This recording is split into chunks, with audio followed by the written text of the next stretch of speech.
Hey all you whiskey fans, I just finished making a mash and thought what better way to like cool down and relax than by opening up and having a glass of Dettling. And it's kind of tricky because I don't just have one Dettling here, I got a whole bunch. And even though this one doesn't look like Dettling, it is. So grab a glass, let's talk about it.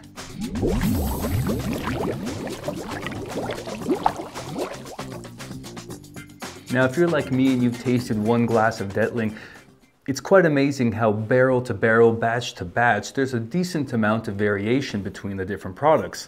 This means that over the course of 6-7 months, I've started to make a little bit of a collection. And I mean, I've already finished their rye, but I got quite a few bottles here. So I wanted to taste through them with you and give you some more Dettling facts. Now, as I mentioned before, 2 of these don't quite look like Dettling. They look like almost wine bottles. And that's because these come from an independent bottler in Zurich. It's actually bottled by Spirits and Wine in Zurich, and it's part of their Blue Cask collection. Actually, you can kind of see it here. They all come with a waxed overlay, all blue. And I have batch number 1 and batch number 2 here. Now, both of these don't necessarily state that they're Dettling, but they're Alabama straight bourbon whiskeys, which once you taste it, yeah, it's Dettling. So what's really interesting about these and all of the other whiskeys that Dettling produces, they go very detailed into how old and how long they're matured. We already spoke about Dettling's recipe. They use a whole bunch of different grains trying to recreate a stout, which is not a beer I drink often, but as it comes to whiskey, I think it's a beautiful recipe, and the different tricks and kind of slight different variations in the method that Seth Dettling uses in producing these whiskeys really makes a big difference in my mind and sets a very high staple for Alabama whiskey. Not to mention, Seth has a philosophy which I myself find very similar. A lot of whiskey is made in the cooker. No matter how beautiful the still looks, before, when you're picking your grains, when you're mashing and fermenting, this is where a lot of the flavors get created. Now, out of these flavors, you can then, in distilling, pick and choose what you want to keep or try to kind of play to the strengths up or tune down. But a lot of the control in the still is reflected on what you've mashed and produced before. Not to mention after that, Seth and what he does with his barrel aging, the different warehouses he has, the temperatures that get crazy high in Alabama plays a huge factor on why a whiskey, which is, I mean, this one's 5, but this one's only 3, can still get so dark and so rich. Now, as I mentioned, let's take a couple of these, open them up, and I'll walk you through what the differences are in my 4 Dettlings. Now, one of these here I actually have to cut open. So this is most of these are imported from the Bourbon and Rye Association in Switzerland. I've talked about them before. If you like bourbon, you're in Switzerland, you got to check these guys out. They are amazing, and they really bring back some good quality whiskeys. Cut this guy open. Now, I've had sips of the other ones before, and we'll talk about them. Of course, taste through them as well, but you can't go wrong. Oh, man. Now, I think no better way to do this than just to simplify it. We know the whiskeys in the mash bills in each of these are the same. I can't speak to the different barrels which were used. Sadly, that information is not given. What we do have, though, is an age statement. So I'm just going to start from youngest and work my way up to the oldest. The youngest is going to be this Blue Cask, the 3-year-old, which is this one here. Batch number 2, 3-year-old Alabama whiskey. In some of the different interviews you might have seen online, Seth talks about how if you're buying a barrel, the best barrel to buy or the best age to buy a whiskey from a barrel at is 3 years. So we're going to test that out with my batch number 2, 3-year-old Blue Cask. After that, I got a 5-year. What's really cool about the other ones here, we got some month statements. So I've got a 66-month and a 53-month bourbon to try out. Starting off with the 3-year. Can taste good regardless. Color-wise, I mean, they all look really more or less the same. Seth and the process that he takes as far as preparing his barrels from the outside in, so hydrating them from the outside before whiskey is filled in the inside. you can't argue with it. The amount of color you get in these whiskeys is crazy, top notch.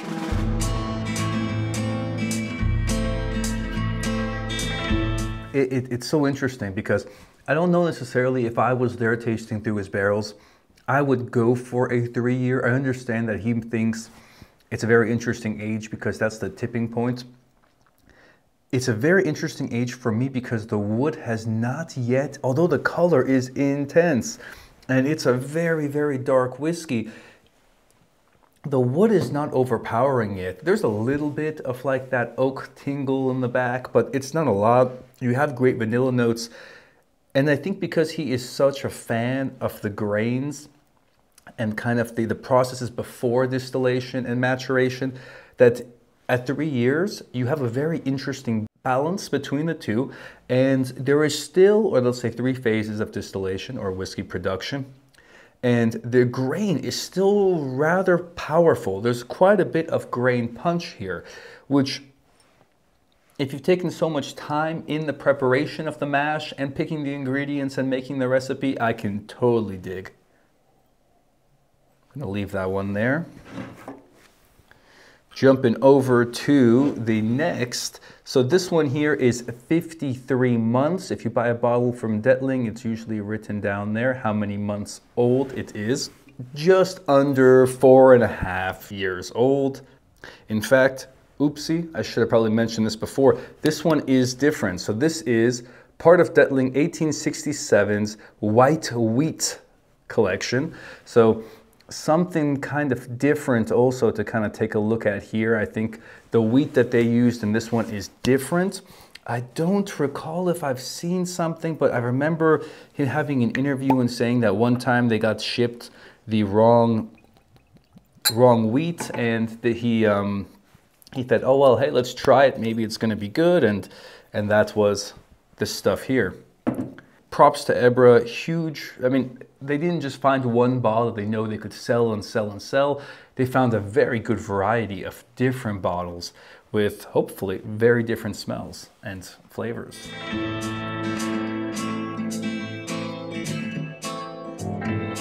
So super interesting.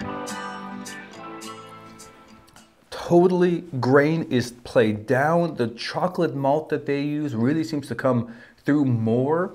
There's a creamy richness with this white wheat that was kind of unexpected to me. Usually I would say their whiskeys are pretty creamy in general, but it does have a slightly different kind of tune to it versus the 3-year was a lot more fruity, kind of like almost grape, dark stone fruits kind of flavors came through. Of course, you always have that little bit of chocolate ting at the end, that bitterness that catches just the back of the tongue, but it's much more a subdued bourbon. So I think if you're not so into the complexity or the unstandard bourbon flavors that you might get here, the white wheat might be the way to go. I mean, so far I got to taste back and forth to be sure, but we'll figure that out step by step. What I did not mention, by the way, is the batch number 2 is 53% alcohol. And oh, look at that, this one here is also 53.6. So ABV-wise, they are neck and neck. Nose-wise, again, so much more fruit, so much, I don't want to say like less oak, but you can taste so much more with the pre-production, pre-distillation steps with the 3-year. So now I've just poured a glass of the batch number 1. This is the Alabama bourbon whiskey from Blue Cask there. And this one here is 56.7% alcohol. This is the 5-year-old version. So batch number 1, 5, batch number 2, 3 years, bit more ABV on the batch number 1 as well. Color the same. Nose is way different.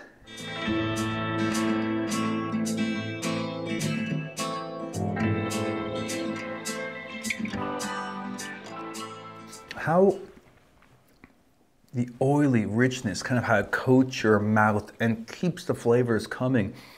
I can still taste the bourbon is something that I think Dettling does amazingly. And usually if I have a whiskey which is so oily, I usually tend to believe those are fossil fuel oils. So during distillation, going a little bit longer in the hearts and keeping more whiskey tends to kind of bring a little bit of that oiliness with it. But you usually tend to pick up some off flavors. And that's something that you might expect to pick up in a whiskey as young as 3 years. Of course, you don't, which is interesting. And Seth also talks about it as well, where he does something, again, unusual or uncharacteristic of big bourbon manufacturers in the US and whiskey manufacturers, I'd say, around the world, especially the big ones. They tend to have a very, very clean cut.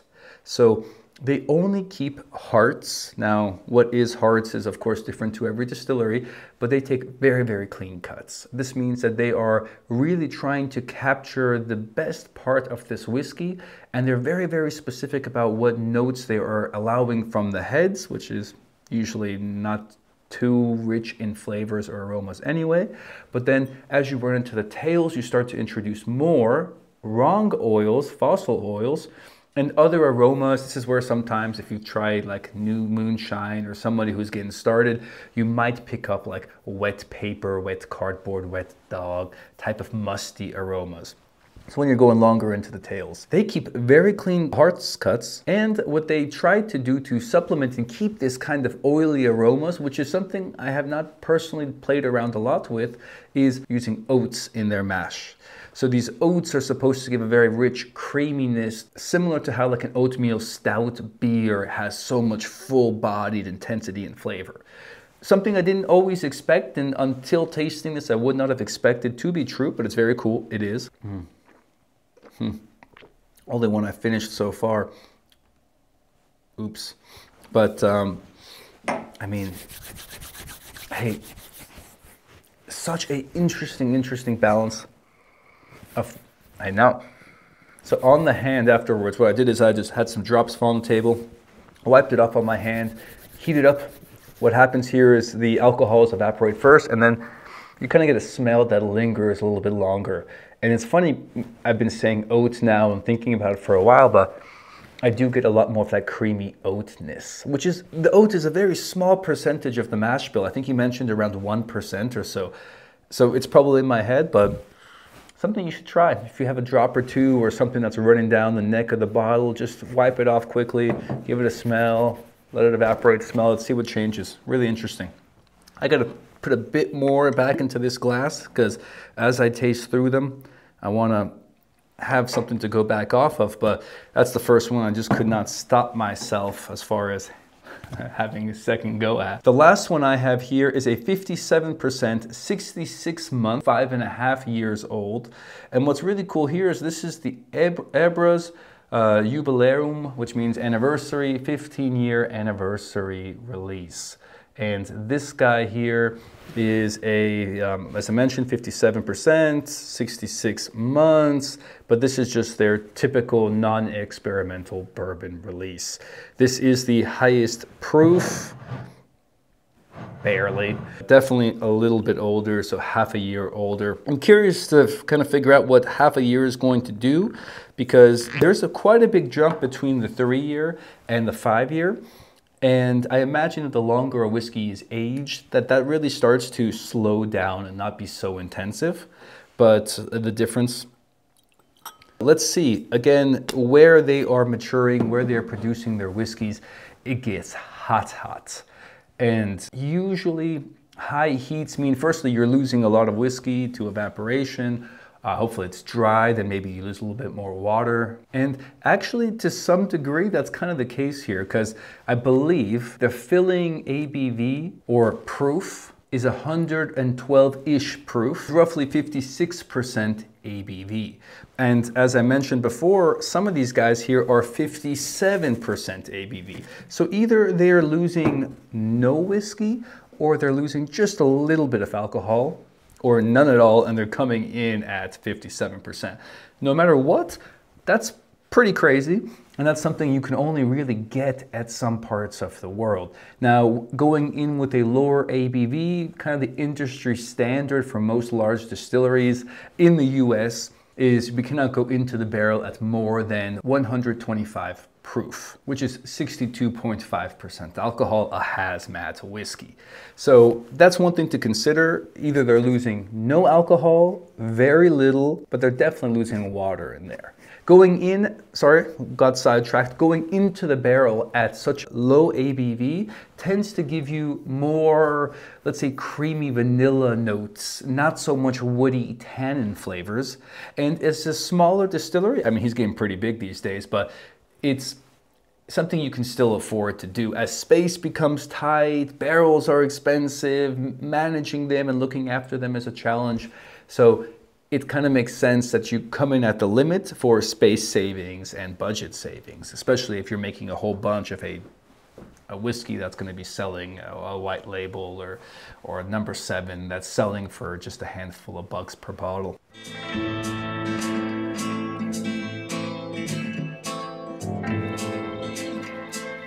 I don't want to say this has anything to do with the age. It's my favorite. It's not my favorite because there's more wood. It's not my favorite because there is an intensity to it which maybe comes through by age. It's a wonderful balance, an amazing balance of wood, vanilla, tannin, but still the grain is ever present. I can still taste a little bit of chocolate malt. The oiliness from the malt is in my tongue. The sweetness from the corn, it's there. Rye, maybe not so much, but that's fine. It's really, really well balanced whiskey.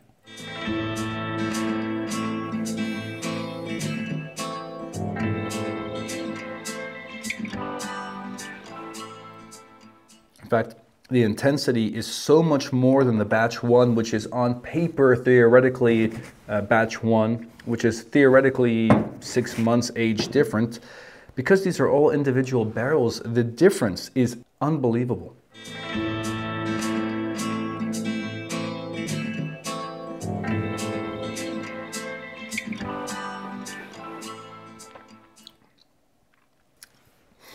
Okay, much finer, much more bitter, so the chocolate bitterness is coming through. I'm just picking out the things which are different. You've got sweet, you've got all the typical bourbon notes you can imagine. I'm really trying to hone in on the differences.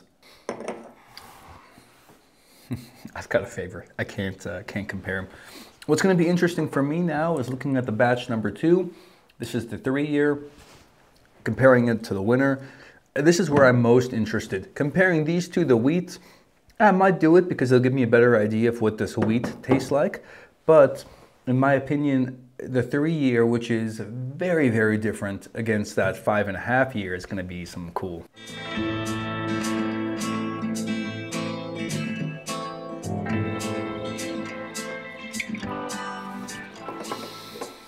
All right. They are worlds apart. And you know what? Maybe it's not fair. Again, they're so oily, they're so intensive. I'm probably still tasting a little bit of the batch 1 and 2. If you can find an independent bottling of Dettling, younger, so 3 years or so, as Seth mentions, it's different. It's something that kind of shows the craftsmanship and the heart of the distillery, what they maybe themselves like to produce more. Again, this is just unverified thoughts, but this is the stuff that they know people will go crazy after. So there's always this balancing act of what is for the market and what's for me. You can tell they're from the same distillery. They have similar characteristics and traits, but it's really like if you have, you know, like if you're playing Super Mario or there's a game where you're creating or picking like the attributes or stats that your character or car might have. You've got one where someone's kind of turned up the intensity of the wood. They've kept a little bit of the grain, so it's not like the grain is all the way down, but you've got a little bit more intensity. Funny enough, a little bit more oiliness characteristic to it too, which I don't think has to do necessarily with the whiskey. It's just production and how it's gone, with the age, I'm sorry. But then on the 2-year, you've got like almost the opposites. It's still in balance. They're not like crazy off balance, but you've got the opposite where the age the wood, but has been maybe subdued. It's not like gone. You taste it even after 3 years, but you've got way more of that grain profile, and that's pretty damn interesting. What blows my mind is the color is full there. Like if you blind gave these to me, I could tell by the flavor. I've already tasted them now, I know what they are. Give it to me blind, I'll probably still tell you, okay, this is different, but you don't expect to have so much grain forwardness and unique character with the 3 years. So if you're into that, look for a younger Dettling. Otherwise, other stuff is cool too. Now the experimental, this is the last comparison I'll make. This is the wheat experimental bourbon there.